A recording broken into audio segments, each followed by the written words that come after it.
E o mundo do lixo foi avançando até esmagar as populações que aí estavam presentes. Esta metáfora extraordinária da sociedade de consumo que nós estamos a assistir vive sobre este triângulo terrível que nós temos diante dos nossos olhos todos os dias.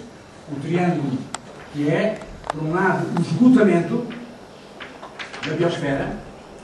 Deixem-me dizer-vos que, neste momento, a biosfera já não tem possibilidade de dar resposta regenerativa ao desgaste que a tecnosfera está a retirar à biosfera. Nós estamos a viver sobre o capital natural acumulado. Estamos a ir buscar, digamos, às reservas fósseis a resposta para a nossa tecnosfera. Mas a biosfera já não tem capacidade de autorregeneração. Estamos em superávit, estamos a retirar, estamos a ver, digamos, do crédito do capital natural. Porque o esgotamento e a contaminação são a característica essencial deste modelo input. Aqui é a máquina urbana, a máquina territorial, social, etc. E um output que vai para fora e que nesse metabolismo linear nós estamos a esgotar toda essa entrada para o lixo. Lixo a contaminar constantemente. Portanto, o esgotamento e a contaminação caracterizam-se também como um fator social extremamente importante, que é a exclusão social. É aqui que eu queria falar sobre um aspecto que há bocado me tocou quando se falou que o desenvolvimento ecologicamente sustentado é qualquer coisa que tem a ver com o desenvolvimento sustentável, mas é uma parte. Eu acho que não é. Desculpem lá, esse talvez é um elemento que eu queria dar neste encontro, é que a exclusão social é resultado deste processo da bioeconomia que nós optamos. A exclusão resulta do facto de estarmos nesse processo que aqui vemos. Porque a exclusão é também, não só a contradição capital-trabalho, a exclusão é também o desenvolvimento desigual que produz a economia dos países dominantes, digamos, a dominação exercida na colonização e no neocolonialismo, exacerbado agora nos momentos que estamos a viver pelo neoliberalismo, que vai produzir também a divisão técnica e social do trabalho. Vai haver, portanto, um desequilíbrio cada vez maior dos excluídos, aqueles que não podem decidir.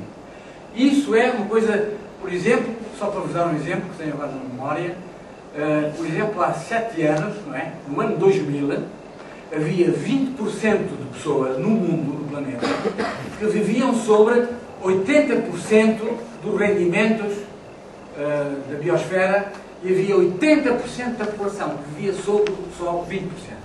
Pois este número, em 7 anos, já está em 16% só de uma população que é cada vez mais minoritária, que vive sobre 84%, 86%, digamos, dos rendimentos, e, digamos, 86% de pessoas que vivem sobre 14% dos rendimentos. Quer dizer, a concentração está cada vez a ser maior.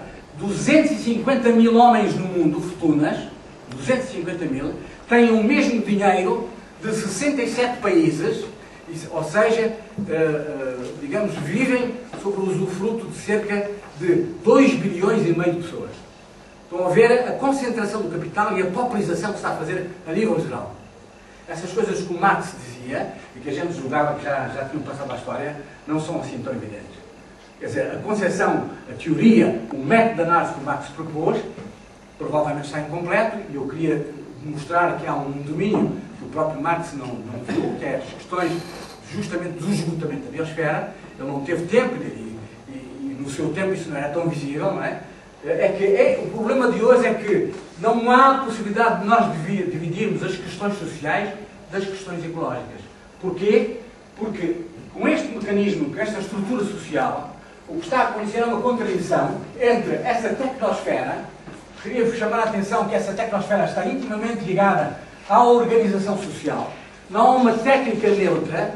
A técnica está envolvida sob o processo de domínio social. E esta tecnologia tem a ver com o processo ideológico da organização social.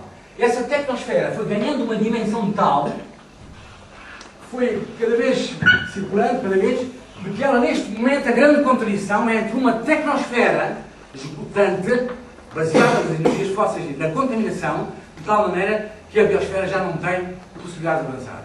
E eu vos direi esta expressão muito simples, que não é de um homem revolucionário, porque é um homem conservador, que é o presidente atual ainda da França, que diz que se nós tivéssemos um mundo com o nível de vida da média europeia, eram precisos 3 planetas para alimentar o mundo atual. Estão a ver que, no fundo, essa opulência e essa exploração só pode existir graças digamos, à miséria do outro polo.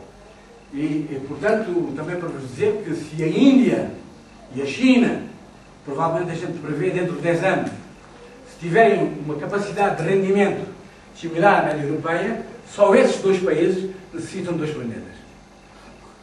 O nosso planeta não tem possibilidade para responder a este modelo tecnológico que temos.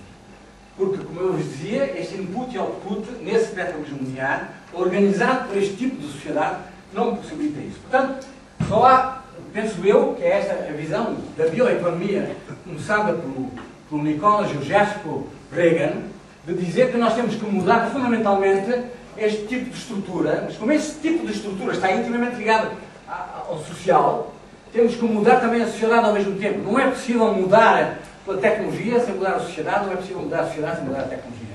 Então, a ideia que há é que, provavelmente, a única saída é passarmos do metabolismo linear ao metabolismo circular. Mas para passarmos para o metabolismo circular, é necessário que esta sociedade mude e que este triângulo desapareça. O metabolismo circular é que eu, quando fizer entrar energia e materiais tecnológicos, eu tenho que saber que a cidade, o território, a organização geral da sociedade permita não lixos, mas nutrientes. A sociedade dos lixos tem que desaparecer totalmente. Isto quer dizer que nós não podemos fazer introduzir no input senão energias renováveis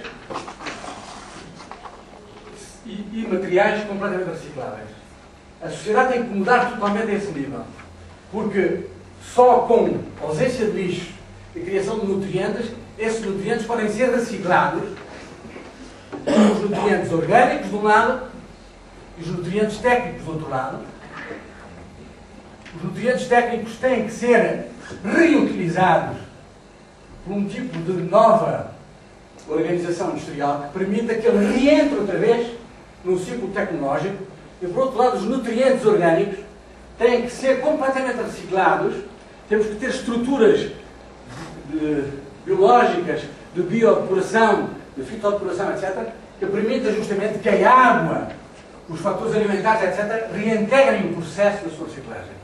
Se não passarmos do metabolismo linear ao metabolismo circular, o planeta não pode responder às necessidades que hoje são prementes e que já se põem aos homens de hoje. Não se esqueçam que isso foi cada vez mais grave com os atentados à floresta, com os problemas das grandes populações. Eu vou passar agora rapidamente alguns slides para ilustrar estas coisas que aqui acabei de dizer.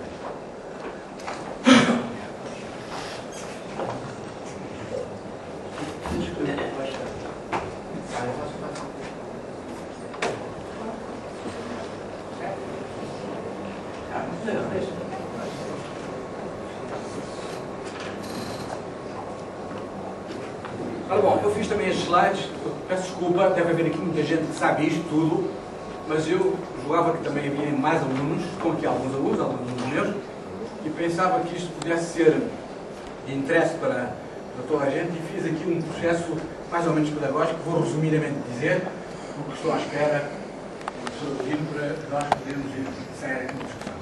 Ora bom, por um lado, vocês sabem que tudo isto que está aqui a passar-se, essas teorias todas que eu aqui explicitei, tem a ver com fenómenos concretos que se passaram. A humanidade tem vindo a atravessar um processo verdadeiramente específico digamos, da consciência ecológica. Então, os acidentes de Minamata, que, como sabem, foi o mercúrio deitado na água por uma fábrica que levaram digamos, à produção de cérebros vegetativos nas populações dos japoneses, as chuvas ácidas, o grande desastre de Bhopal, que foi na Índia, que exterminou milhares e milhares de pessoas devido aos pesticidas, a fábrica que arrebentou, Chernobyl, o problema do mar Aral, que era um mar enorme que está hoje reduzido ao mar